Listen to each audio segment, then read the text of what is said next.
Ellis Innocent Clarke was my father.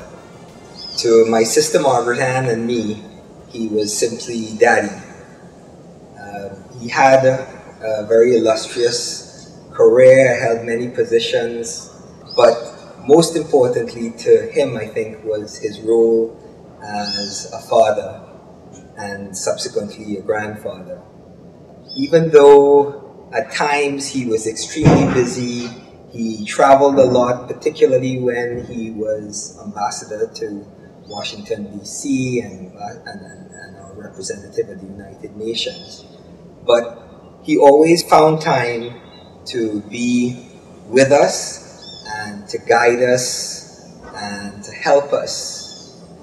I think the things he probably instilled in us most that have lasted to the present time and hopefully throughout our lives are the importance of, first of all, integrity, believing in things and following through and making sure that you keep your word when you give promises and undertakings. Integrity was critical. Doing your best. You know, we've all been given talents by God, and the important thing is to use those talents and to use them for the benefit of our fellow man, our fellow citizens, for our country. And he was very strong on those principles, and I think he passed them down to us. We learned to listen. He was always a very good listener, and he was a patient person.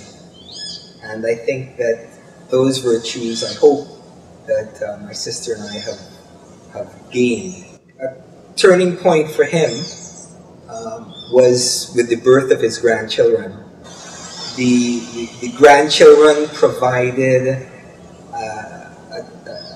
a special outlet for him to show his love, and in some ways he was able to give them a tremendous amount of attention and advice, perhaps even more so than he gave my sister and me, because by the time they were born he was not as active in the life of the country in work-related matters, so he could spend more time with them. And I think he has proven to be a tremendous source of guidance and inspiration for all five of them. I think he played an important role in steering Trinidad and Tobago through some difficult times, and the death.